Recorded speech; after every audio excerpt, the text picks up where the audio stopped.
ఇంకా జేబులో ఉన్నాయి అన్నీ ఉన్నాయి. ఇలాంటి పరిస్థితుల్లో ప్రభుత్వాలు ఒక మంచి దృక్పథం కలిగి తనకు కలిగి ఇంటి విషయంలో బాధ్యత తీసుకునే ఒక ప్రభుత్వాన్ని, ప్రభుత్వ నాయకులను దేవుడు మనకు అనుగ్రహించాలని మనం అనునిత్యము ప్రార్థించాలి. ప్రార్థన చేసుకుంటే ఏదో విధంగా తప్పకుండా మన ప్రార్థనకు ప్రతిఫలాన్ని ఇస్తాడు. అడుగుతున్నప్పుడు ఎన్నో విషయాలు అడుగుతున్నాం, అడిగినవి చాలా మనం పొందుకున్నాం. నేను అడిగింది పొందుకోలేదు, ఇది నాకు దేవుడు ఇవ్వలేదండి అనేవాళ్ళు ఎవరైనా ఉన్నారా? ముందుగా చేసి చెప్పండి. ఏదో ఒక కార్యాన్ని మన జీవితంలో దేవుడు మనకి ఇస్తూనే ఉన్నాడు. అడిగినప్పుడు ఇవ్వకుండా తాత్సారం చేయటం, ఆలస్యం చేయటం, ఒకవేళ జరిగినా కానీ ఆయన అనుకున్న సమయంలో తప్పకుండా దాన్ని ఇస్తూ వస్తూ ఉన్నాడనే సంగతి మాత్రము నేను మీకు జ్ఞాపకం చేస్తున్నాను. మీ పరిచర్యను తుదముట్టించుడే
దేవుని వాక్యం నుంచి ఒక రెండు విషయాలు జ్ఞాపకం చేస్తాను. ఇంకొక వాళ్ళు వస్తారు అని మర్చిపో. పరిశుద్ధ గ్రంథం బైబిల్ ఒక అద్భుతమైనటువంటి బ్యూటిఫుల్ బుక్ అనడానికి సందేహం లేదు. యోహాను సువార్తలో మనము యేసుక్రీస్తును ప్రేమ గురించి రాసినటువంటి ప్రియ శిష్యుడైనటువంటి యోహానే మరో 3 పత్రికలు ఆయన రాశాడు. యోహాను రాసినటువంటి మొదటి పత్రికలో 5 అధ్యాయాలు 105 వచనాలు ఈ పుస్తకంలో ఉన్నాయి. ఇది బైబిల్లో ఎన్నో పుస్తకం చెప్పండి. బైబిల్ పండితులు అమ్మ చెప్పండి, పుణ్య స్త్రీలు చెప్పండి. పుణ్య స్త్రీలు అంటే తెగ వేసుకుంటున్నారా?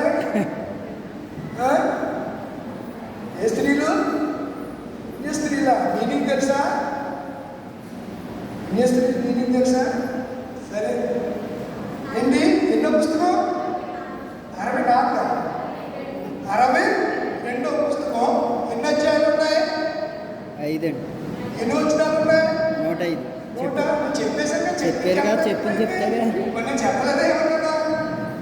ఇది క్రీస్తు శకం 85-90 మధ్య కాలంలో యోహాను గారు రాశారు. ఏ యోహాను? యేసుప్రభు శిష్యుడు. ఎంతమంది యోహాను ఉన్నారు? 7 యోహాను ఉన్నారు. ఈ రాసిన యోహాను ఎవరు? బాప్తిస్మిచ్చే యోహాను కాదు. యేసు శిష్యుడైన యోహాను, జబదయి కుమారులైనటువంటి యోహాను, యాకోబులు, వీళ్ళు ఇద్దరు సహోదరులు. వీళ్ళని ప్రభువారు వలలు బాగు చేసుకుంటూ ఉండగా పిలిచాడు. పేతుర్ని వల వేస్తూ ఉంటే పిలిచాడు, చేపలు పడుతుంటే పిలిచాడు. వీళ్ళు వలలు బాగు చేస్తూ ఉండగా పిలిచాడు. వారు బాగు చేస్తున్నారు. అందుచేతనే సంఘానికి ఏమి అవసరమో వాటిని అపోస్తలుడైనటువంటి యోహాను గారు వ్రాస్తూ ఉన్నాడు. ఇందులో ప్రాముఖ్యంగా ఈ మీకు 3 వారాల నుంచి వస్తుంది. దీని వివరణ మీకు చెప్పలేదు. ఇందులో 3 పదాలు ఉన్నాయి. ఒకటి జీవం. మొదటి అధ్యాయము 12వ వచనంలో జీవము, ఆ జీవము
లక్షణం. కానీ ఈ పత్రిక ద్వారా ఆయన చెప్పాలనుకుంటున్న మూడో మాట కనుక, మొదటిది జీవం అయితే, రెండవది వెలుగైతే, మూడవది ఏమంటున్నాడు?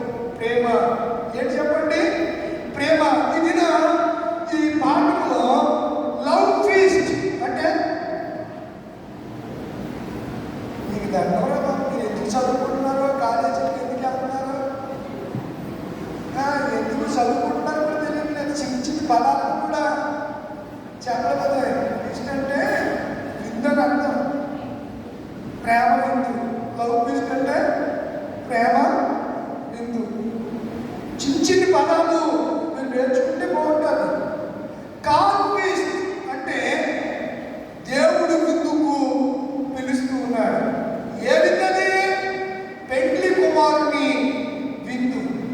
ఇప్పుడు దేవుడు ఏమై ఉన్నాడు?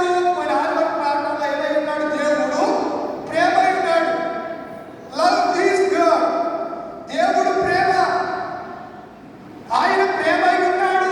ప్రేమకు నిర్వచనం ఎవరని చెప్పాను? దేవుడు అని చెప్తూ మీ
ఎంత ప్రేమ కలిగిన దేవుడు. పిండముగా ఉన్నప్పుడే మనల్ని ఆయన చూచాడు. ఎంత అద్భుతంగా నేను నా ఇల్లు నా ఇంటి వారందరూ నానగా స్తుతిస్తున్నామా? ఈ మాట ఎవరన్నా చెప్పండి. మీరు ఎవరిని సేవిస్తారో నాకు తెలియదు, కానీ నేను నా ఇంటి వారును. కనుక విందు మత్తయి సువార్త 2వ అధ్యాయం 1వ వచనం నుంచి మన ప్రారంభ వాక్యాన్ని మనం చూస్తే చెప్పండి.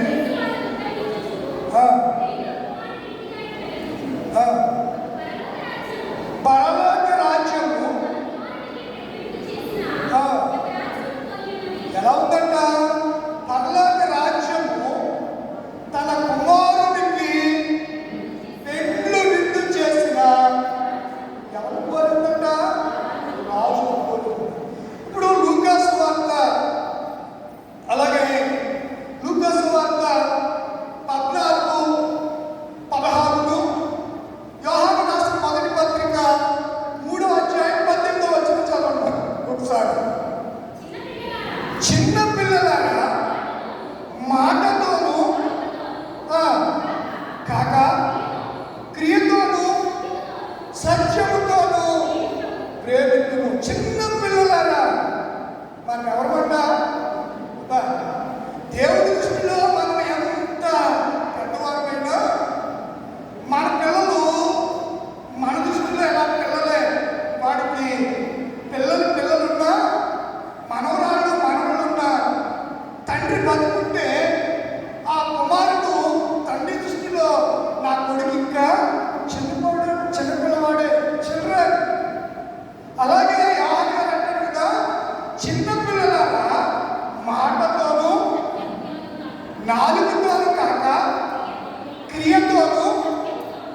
క్రియ అంటే పని, మాట. కొంతమంది మాటలు కోటలు దాటిపోతూ ఉంటాయి. మాటలు ఏం దాటిపోతాయి? కోటలు దాటిపోతూ ఉంటాయి. అబ్బా ఎంత చక్కగా చెప్తారు. మాటలతోనే మొక్కలు మొలిపించి ఆగస్టికి వచ్చేసినట్టుగానే, చెట్టు వేయకుండానే, మొక్క నాటకుండానే ఫలాలు తిని తృప్తి పొందినట్టుగా మాటల్ని మొలిపిస్తూ ఉంటారు కొంతమంది.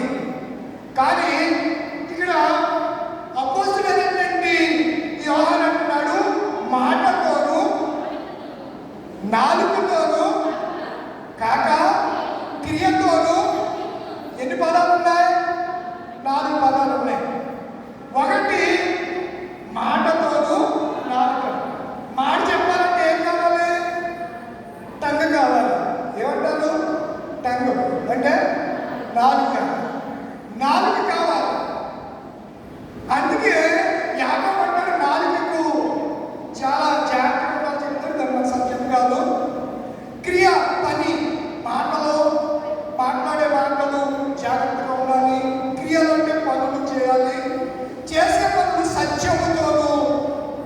ప్రేమతోనూ చేయాలి. ఇప్పుడు పెళ్లి విందుకు దేవుడు ఎందుకు పిలుస్తున్నాడు చెప్పాలి. ఎందుకు పిలుస్తున్నాడు? ప్రేమతోనే పిలుస్తున్నాడు. ప్రేమతో పిలుస్తూ ఉంటే మనం అందరం కూడా ఏం చెప్తుందో చెప్పండి. అమ్మ రాత్రి ఎందుకు ప్రార్థించేదంటే తలపొట్టి వచ్చేసిందండి. ఏమొచ్చేసింది? సాకులు. వీటిని ఏమంటారంటే నెపములు. నెపములు వెదకిన ఇల్లే కదా, తపములు రాములు ఇల్లే కదా, చపములు వెదకిన ఇల్లే కదా,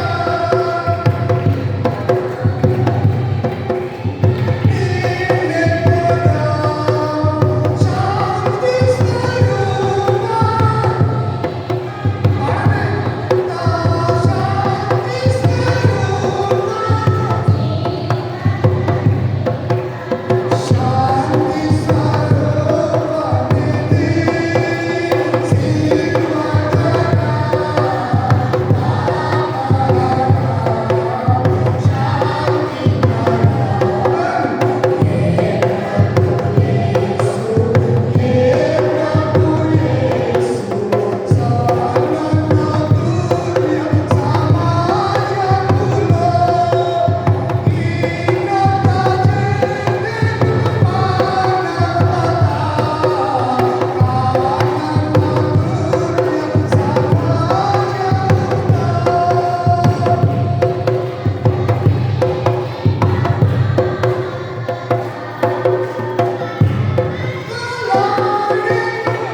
చూడడానికి వెళ్ళాలన్నాడు.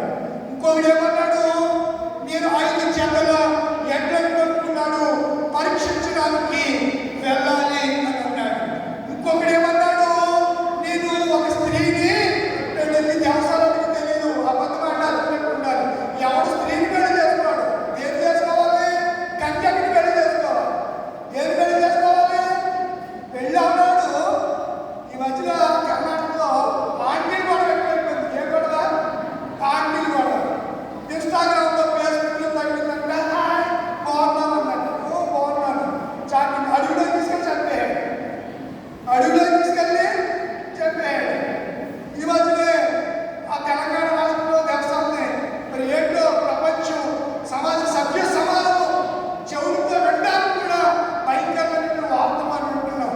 10వ క్లాస్ చదివితే అమ్మాయి వాళ్ళ అమ్మని ఏం చేసింది? ఏం చేసిందంటే ఆడికి 16 ఏళ్ళతో ఇంకో 12 13 ఉన్నాయి. రమ్మని అది చావలేదని ఎక్కువ ఫోన్ చేసి ఎక్కడ చేసేసింది, చంపేసింది. ఎందుకు చంపేశామంటే మా అమ్మ మంచిది కాదు, లేక ఇలా సాకులు చెప్పడం నేరం నాది కాదు అనే కాన్సెప్ట్లో తప్పించుకోవడానికి ప్రయత్నం చేస్తున్నారు. ఇక్కడ జరిగిన పరిస్థితులు కూడా అవే. వాడు ఏం చేస్తాడు చెప్పండి? ఏం కొన్నాడంట? పొలం కొన్నాడంట. ఎవడన్నా కొనుక్కున్నాక చూసుకుని కొంటాడు, కానీ కొనుక్కున్నాక ఎవరు చూసుకోండి. మీకు ఆడవాళ్ళందరినీ ఇష్టం కదా. ముందు మోడల్ యూట్యూబ్లోను ఇందులో వెతుకుతున్నారు. అక్కడికి వెళ్ళి షాప్ కూడా డిస్ప్లేలో పెట్టి ఇదిగమ్మా ఇది ఈ మోడల్, ఇది రాయల్ మోడల్, ఇది శనక, ఇది గువ్వ, పేరు చెప్తాడు. అన్నీ చూసాక కొనుక్కుంటారా? చూడకుండా ఏదో ఇచ్చేయండి కొనేసుకుంటారు అంటారు. మీరు చెప్పండి. అసలు మీతో షాపింగ్కి వెళ్ళారంటే వ్యవసాయం దాంతో షాపింగ్కి వెళ్ళారంటే ఓ తిరిగేస్తూనే ఉంటుంది. తిరిగే నాకు బీపీ రేజ్ మామూలు బీపీ రాదు. నేను వెళ్ళిపోయి ఆ కౌంటర్లోనే ఎక్కడో కూర్చుని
పొలం అనగా సంఘం. సంఘాన్ని కొనుక్కోవడం నీ వల్ల కాదు. యేసయ్య పొలమురా ఏపుగా ఉండిరా, వ్యవసాయం చూడరా ఎంతో బాగుండిరా, వ్యవసాయం చూడరా. ఏ పొలం అది? యేసయ్య పొలము సంఘానికి సాదృశ్యమైతే సంఘాన్ని ఎవరు కొనుక్కున్నాడు చెప్పండి? తన స్వరక్తి నుంచి క్రీస్తే కొనుక్కున్న సంఘమే క్రైస్తవ ఎన్నిపార్య గొడవపూడి నూనె సంఘం. కనుక సంఘము కొనుక్కోవడం అనేది అసంభవము. ఇక్కడ పొలం అనే దానికి రెండు అర్థాలు. వ్యవసాయ అగ్రికల్చర్కి ఉపయోగపడే పొలము వాడు కొనుక్కున్నాడు, చూసుకునే కొనుక్కున్నాడు. దాని సాగు చెప్తున్నాడు, నేను పొలము. చాలా మంది దేవస్థానానికి రావడానికి ఇలాగే సాగు చెప్తూ ఉంటారు. నేను ఇల్లు కట్టుకుంటున్నానండి. ఒకడంటాడు నేను ఇల్లు కట్టుకుంటాను, నాకు శవం దగ్గరికి వెళ్ళి నువ్వు చదివి ఎవరంటాడా వ్యవసాయడా? ఇల్లు కట్టుకుంటే బైబిల్ ఏం చెప్పింది? నవ్వుతున్న వారి ఇంటికి వెళ్ళడం కంటే ప్రణాళించిన వారి ఇంటికి వెళ్ళడం మేలు అని చెప్తే నేను ఇల్లు కట్టుకున్నానంటే అందుకే నేను ఇల్లు కట్టుకుని దేవస్థానం ఇల్లు నాశనమా? ముందు నువ్వు ఎక్కడికి వెళ్ళాలి? వాడికి జీవితానికి కంటి కనిపించడు, వాడి ముఖాన్ని నువ్వు చూడలేవు. ఇంతవరకు చక్కగా నీ మధ్యన తిరిగాడుతూ అకస్మాత్తుగా ప్రభు కాలికి పిలుపుకి లోబడి పరలోకం వాడు వెళ్ళిపోతే, కానరాని లోకానికి వెళ్ళిపోతే వాడికి చివరి చూడటానికి అనుకోకుండా నీకేయో ఆ సిద్ధాంతాలు, నీకేయో నియమాలంటే వచ్చి వాడిని చూడడానికి వెళ్ళవు. యేసు ప్రభు పిలుస్తుంటే సాకులు చెప్తూ ఉన్నాడు, పొలం కొనుక్కున్నారని. క్లుప్తంగా రెండు మాటలు చెప్పేసి ముగించేస్తాం. రెండో వాడు ఏమంటున్నాడు చెప్పండి అమ్మా? ఎద్దులు దేని చూసినా, ఎద్దులు దేని చూసినా పనికి చూసినండి. ఎద్దులతో వర్క్ ఏం చేసేవారు? బండి ఎద్దులు మీకు తెలుసు, పెద్ద మీరు బండితోలేరా? ఎద్దులతో ఏం చేసేవారు? ఎద్దులు మీకు ఎక్కివరా? దాంట్లో పప్పాలేసి కొడతా ఉంటే అవి ముందుకు వెళ్తూ ఉంటాయి. ఎద్దులు బలమైన పని చేస్తాయి. ఏం చేస్తాయి? ఎద్దు పనికి సాదృశ్యంగా ఉంది. వీడు ఏం పడ్డాడంట? ఎన్ని చెట్లు? 5 చెట్లు అంటే 10 ఎకరాలు కొన్నాడు. 10 ఎకరాలు కొన్నాడు. ఇప్పుడు ఎద్దులను కొనుక్కునేటప్పుడు అంతా ఎందుకు? ఎగ్జాంపుల్ ఒక బండి కొనాలి, ఫైనాన్స్ షాప్కి వెళ్తారు. సంగరాజు గారు ఎక్కువ తెచ్చేసుకుంటారు బండి. ఇంజిన్ స్టార్ట్ చేసి అది సౌండ్ ఎలా వస్తుందో, బోర్ బాగుందో, ఇంజిన్ బీటింగ్ బాగుందో అన్నీ చూసి ఒకవేళ తెలియకపోతే తెలిసి మెకానిక్ తీసుకెళ్ళి మరి బాబు నేను బండి కొనుక్కుంటున్నాను చూడండి అని చెప్పి వాడికి చెప్పి బండి కొనుక్కుని తెచ్చుకుంటారు. ఎవడైనా ఎందుకు కొనుక్కున్నప్పుడు ముందు చూసి అవి పనికి వస్తాయో లేదో చూసి కొనుక్కుంటాడు తప్ప కొన్నాక ఎవడు చూడు. వీడు చెప్పే సాకులో ఏం లేదు, నిజాయితీలే. మూడో వాడు ఏమంటున్నాడు చెప్పండి? చెప్పండమ్మా. నేను ఒక స్త్రీని పెళ్లి చేస్తున్నాడు. లేవికాండము 21వ అధ్యాయము 13వ వచనం చదవండి. లేవికాండం. ఎవరికి పెళ్లి చేసుకోవాలి? అమ్మా వినండి. ఎవరో కొంతమంది పెళ్ళి చేసుకుంటున్నారు. ఇదే పోయే కాలంలో ఎవరు చేసుకుంటున్నారు? ఆంటీని పెళ్లి చేసుకుంటున్నారు. ఎవరు? ఎవరస్తులు. ఇప్పుడు దానికి పెళ్ళి అయిపోయిందా? పిల్లలు అంటే పర్లేదు నేను దాంతోనే ఉంటాను అని చెప్పి తల్లిదండ్రులు కన్నీటి పిలిచే పిల్లలు చాలా మంది సభ్య సమాజంలో ఉన్నారు, మన మధ్యన ఉంటూ ఉన్నారు. ఆలోచించండి, బైబిల్ చెప్తుంది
ఎడవ ఏసారి చెప్తున్నాడు చెప్పండి, నేను ఒక స్త్రీని ఎవరు చేసుకున్నాడంట?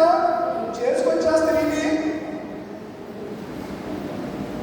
ఇప్పుడు పురుషుడు పెళ్లి కానివాడు పెళ్లి కాని అమ్మాయినే కన్యకనే చేసుకోవాలి. మీరు ఆదికాండము 24వ అధ్యాయము 16వ వచనం చదవండి. ఆదికాండము 24:16. ఆ కన్యక ఎవరామే? రెబెక్క మిక్కిలి చక్కనిది. ఆ మాట అండర్లైన్ చేసుకోండి. ఆమె కన్యకలో ఉండవలసిన లక్షణం పురుషుడంటే ఎవరో తెలియనటువంటి కన్యక. ఆమెకు ఏ పురుషునితో ఏం లేదు. మరియ కూడా అలాంటిదే.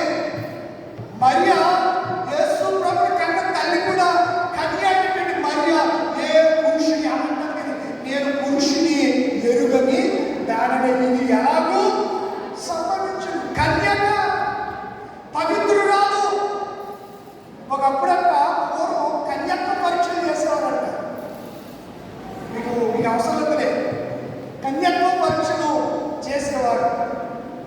ఒకవేళ బైబిల్లో అలా కన్యత్వపు లక్షణాలు కనపడకపోతే చేదు కలిపినటువంటి నీటిని తాగిస్తే కడుపు చచ్చేది. ఏమి కాలంలో ఉంది అలాగా. ఏమిచ్చేవారు? చేదు నీళ్ళు మాసపత్రి తాగిస్తే నేను లేదు, నేను చాలా చాలా మంచి అని చెప్తూ ఉంటారు కొంతమంది. అలాంటి వాడికి పూర్వ దినాల్లో ధర్మశాస్త్రంలో మోషే ఏం చెప్పాడంటే నీళ్లు తాగించండి అని చెప్పాడు. ఒకవేళ ఎవరు చెప్తే ఏమి చచ్చేది? పొట్ట పగిలి చచ్చేది. అప్పుడు కన్యత్వ పరీక్షలు అలా ఉండేవి మోషే ధర్మశాస్త్ర కాలంలో. కనుక దేవుడి పిల్లల వీడు ఎవరిని పెళ్లి చేసుకున్నాడంట? ఎందుకని చెప్పాలనుకున్న మాట ఏంటంటే, మనము చెప్పేది ఎలా ఉండాలి? మాటతో చెప్తున్నాం, నాలుగుతో చెప్తున్నాం. అయితే సత్యము ప్రేమ, సత్యము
అంగైని, గుడ్డివారిని అందరినీ తోలుకురండి.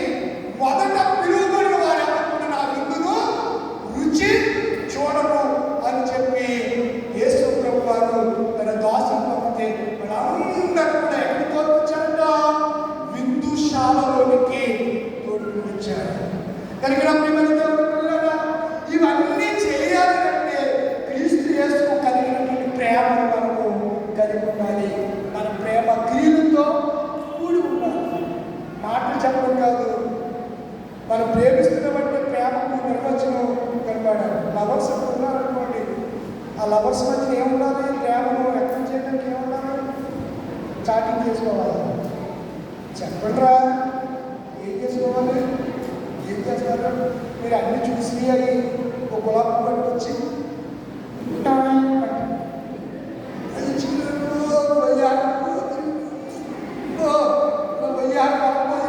అప్పుడు చూడాలి. అలా వాతావరణం చూడాలి. ఇలా ఉంటారు. కానీ దేవుడు ఏమీ లేకుండా మనల్ని అదే ఆ ప్రేమ ఏదో కోరుకుంటారు. వాడు గులాబీలు ఇచ్చాడంటే ఓటమే కాదు, ఏంటో నీ నుండి ఆశిస్తున్నాడు. కానీ నా యేసయ్య నీ నుండి నా నుండి ఏమి ఆశించకే ఆయన ప్రేమిస్తున్నాడు. ఏది ఆశించకయే నన్ను ప్రేమించిందివి, దాహం తీర్చుటకు బండను చీల్చిన ఉపకారివే. నా వలన ఏదియు ఆశించకనే నన్ను ప్రేమించిందివి, దాహం తీర్చుటకు బండను చీల్చిన ఉపకారివే. ఏది ఆశించుకుంటానే దేవుడు మన దాహాన్ని తీర్చుకున్నాడు. ఎలాగంట? వాక్యము ద్వారా ఆయన ఇంకా ఆయన పిలుస్తున్నప్పుడు ఏ విధి రావాలనో లోకులు సాకులు చెప్పకండి. దేవుడి సన్నిధి టైం దేవుడి సన్నిధికి రావాలి. పిలిచినప్పుడే 10 మందికి పిలిచాడు. వాళ్ళు నెగ్లెక్ట్ చేశారు. 5 వెళ్ళిపోయిన తర్వాత, మందిలోకి వెళ్ళిపోయిన తర్వాత ఏం కట్టుబడి ఉంది? చెప్పరేగా ఎక్కడుందా మాట? మత్తయి సువార్త 25:10 వచ్చిన ముగిస్తున్నాను. మత్తయి సువార్త 25:10.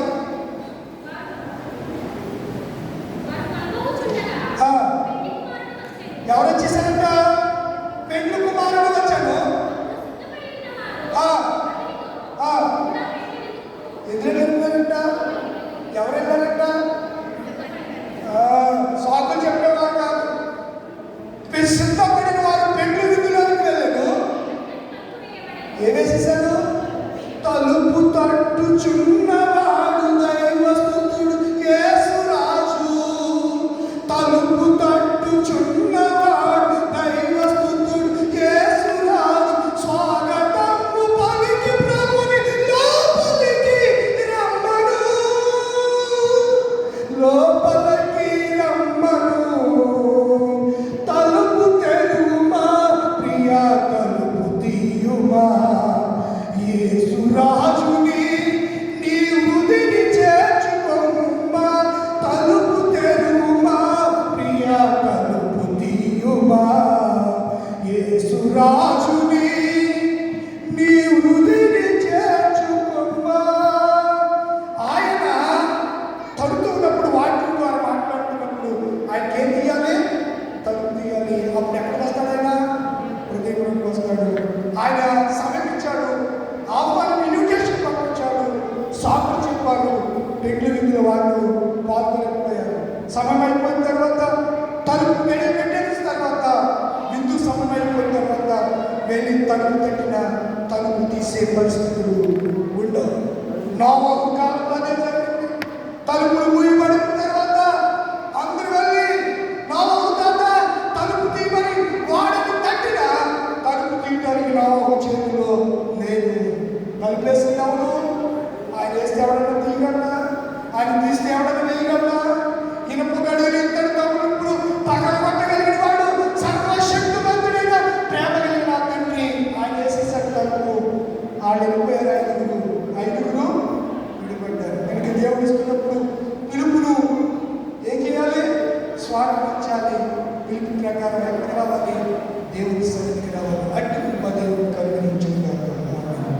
లేచి నిలబడతారా? సమస్త జ్ఞానం ఇచ్చిన దేవుని సమాధానం యేసుక్రీస్తు నామములో తలపని కావాలి.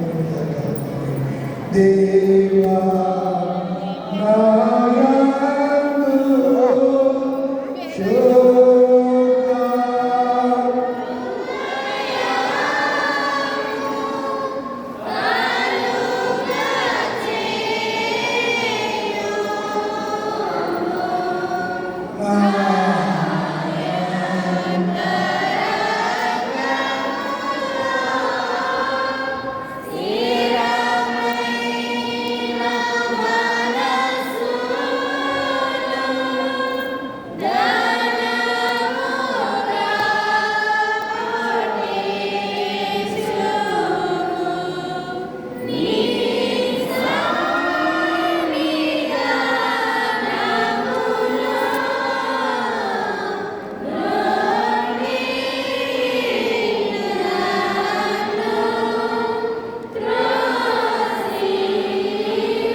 ప్రత్యేక ప్రాణులు రెండు మాస్టర్లు ఎదురురండి. ఇక్కడ సంఘపతి ఒక ఆయన్ని ఎదురు తీసుకురండి. Anakoderu high school teachers anniversary, happy anniversary. Godi Ramya గారు, బిడ్డ హోసన్ గారు, బిడ్డ ఆస్తి,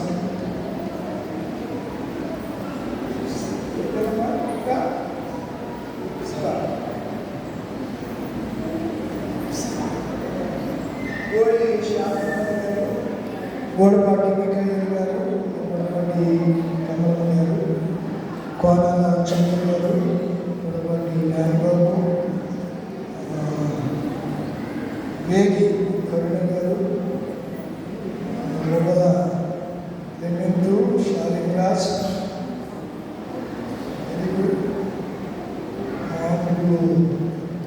రజని, కీర్తన, సుప్రియ, పెడగ్రాల నాథన్ గారు, నాథన్ గారు, శాంతం గారు. ఇంకా ఉన్నాయా? కొన్ని నిర్లపాటి అమృత్ గారు, నిర్లపాటి రాజరాజు గారు,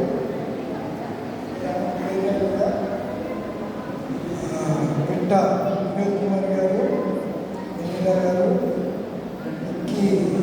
సతీష్, యాని, ఆదిత్య. ఎవరు లేదు కదా?